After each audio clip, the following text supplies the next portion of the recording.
Pero lo que sí teníamos claro desde un principio es que Juana Barraza no iba a ser la protagonista, que no la íbamos a entrevistar hoy en día y que Ok, como lo dijo Laura hoy, ¿no? Que fuimos descubriendo que era muchísimo más, pues de alguna manera interesante asomarnos al sistema de justicia, ¿no? mm, Y a ver cómo por primera vez la Procuraduría se enfrenta a atrapar a un asesino serial. Eso nunca había pasado en la historia de México, ¿no?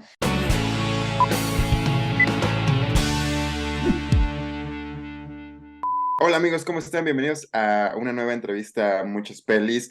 En esta ocasión me encuentro con María José Cuevas y Laura Waldenberg, que están detrás de este nuevo documental mexicano de Netflix, La Dama del Silencio, el caso Mataviejitas. Eh, pues nada, ¿cómo están? ¿Cómo es que decidieron contar esta historia más allá de lo mediático que fue el caso? ¿En qué momento llegaron y dijeron, ok, hagámosla? Hola Enrique, pues gracias por el espacio. Justo nos preguntamos mucho si valía la pena contar esta historia porque pensábamos que ya estaba todo dicho, ¿no? Y que había sido ya un caso sumamente mediático. Pero cuando empezamos a investigar sobre el tema y buscar qué otras cosas se podrían contar alrededor de nos dimos cuenta que pues la verdadera historia y lo importante no se conocía, ¿no? Y en ese momento decidimos que valía la pena centrarnos en el caso de la historia y en las víctimas alrededor de este caso, que no solamente Claro. son las víctimas que fueron asesinadas y sus familiares, sino las víctimas del sistema de justicia. Sí, que justo en ese sentido el documental tiene muchísimas capas, ¿no? O sea, porque creo que si bien por un lado podría pensarse que la historia podría irse justo por este lado del morbo noticioso, que también justo lo toca en algún momento, pero te va metiendo muchos temas de la sociedad mexicana, ¿no? Las deficiencias del sistema, los presuntos culpables, que es durísimo, los feminicidios, etcétera, etcétera, etcétera, y que terminas con una cantidad de información en la cabeza después de verlo, que dices, todo esto implicó ese caso, qué locura. Entonces, al momento de decidir hacerlo, justo era algo que ya esperaban que se iba a retratar de esa manera o lo fueron encontrando a lo largo de la producción.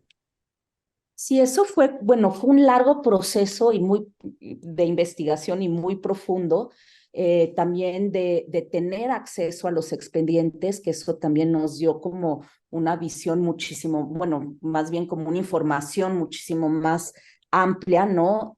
Este, y a partir de ahí, pues también íbamos como a la par entendiendo la historia, pero lo que sí teníamos claro desde un principio es que Juana Barraza no iba a ser la protagonista, que no la íbamos a entrevistar hoy en día y que Ok, como lo dijo Laura hoy, ¿no? Que fuimos descubriendo que era muchísimo más, pues de alguna manera interesante asomarnos al sistema de justicia, ¿no? mm, Y a ver cómo por primera vez la Procuraduría se enfrenta a atrapar a un asesino serial. Eso nunca había pasado en la historia de México, ¿no? Entonces eso pues ya nos da una historia interesante de asomarnos, ¿no?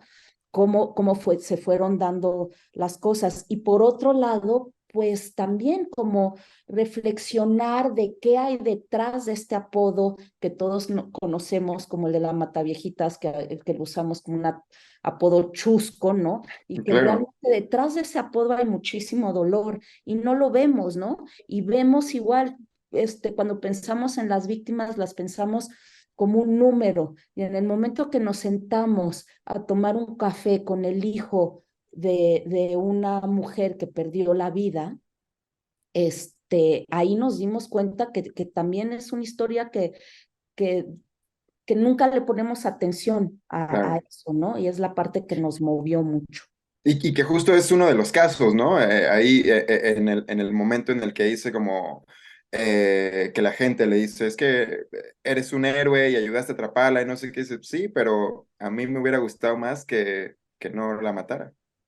Sí, aquí Joel juega además un doble papel muy importante, ¿no? Y muy tremendo. Por un lado, llega y encuentra a un ser querido que adoraba, ¿no?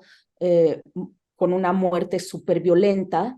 Entonces, ¿cómo procesa él desde lo íntimo ese dolor? Y Claro, por otro lado, es la persona que logra atrapar a Juana Barraza y mediáticamente lo hacen un héroe, ¿no? claro. Bueno, y justo en este sentido que tocabas hace un momento de a lo mejor las deficiencias del sistema y cómo lo enfrenta la justicia en México, por un lado, María José, venías de hacer Bellas de Noche y en el caso de Laura estuviste involucrada en las tres muertes de Marisela Escobedo. ¿Qué tan contrastante fue venir de esos proyectos para contar esta historia? O sea, bueno, el documental de las tres muertes de Marisela Escobedo tiene similitudes, ¿no? Porque ambos documentales hablan de la deficiencia del sistema de justicia y ambos ponen el foco en las víctimas, ¿no? Obviamente son casos muy diferentes, pero tienen esas coincidencias. En ambos proyectos también la investigación fue liderada por Carla Casillas y en ambos documentos el acceso a las carpetas fue determinante para poder hacer este trabajo periodístico, así como los accesos, ¿no? O sea, los accesos en un documental hacen toda la diferencia, y en ambos documentales, que las víctimas y también las personas que estuvieron detrás del caso, en el caso de la Dama del Silencio, hacen que puedas tener pues una mirada muy, muy diferente, ¿no?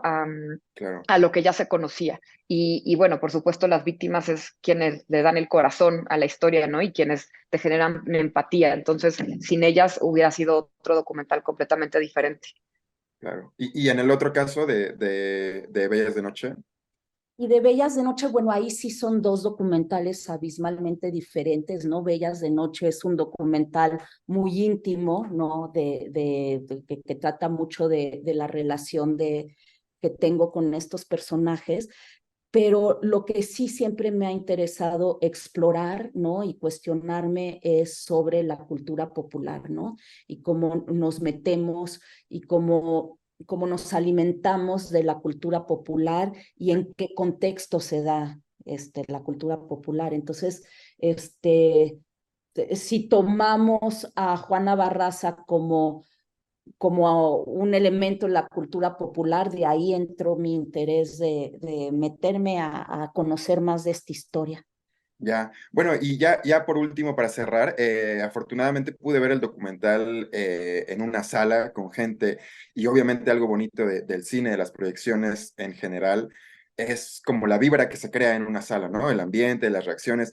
Y en el caso de La Dama del Silencio, es curioso porque hay diferentes tipos de reacciones a lo largo de todo el documental que evidentemente van de la mano con el tono que se maneja en la historia, ¿no? De pronto pasas de quedarte heladísimo por un dato que te sueltan a de pronto soltar una risa, ¿no? Entonces, ¿cómo fue esta construcción del tono y cómo deciden llevarlo por ese lado de jugar, pues, con las emociones y con lo que va transmitiendo? Que yo creo que el tono se dio solito, ¿no? Todo creo que el humor que encuentras es un humor involuntario, ¿no? De los entrevistados, Ya, que, que, que bueno, claro, cuando estábamos en la sala de edición, para nosotros lo importante era contar la historia, ¿no? Y tener todas las voces para contar la historia. Claro, pues hay cosas es un documental también muy mexicano, ¿no? Y es mm, como un mosaico tremendo de lo que somos los mexicanos y cómo nos reflejamos pues, en nosotros mismos. claro, Entonces, creo que ahí es donde juega el humor, ¿no? Es un humor, te digo, como completamente involuntario, y que como dices, ¿no? Vas navegando entre la indignación, ¿no? La claro. tristeza, la tragedia, el escándalo y este humor que es un humor incómodo también, Sí, ¿no? Es una risa incómoda, sí, digamos. justo. Ya, pues buenísimo. La Dama del Silencio en Netflix ya está disponible para que no se lo pierdan y pues nada, muchas gracias por el tiempo. No, gracias Muchas a gracias a ti, Enrique. Hay un asesinato y hablan más de cómo mataron a decir quién era esa persona.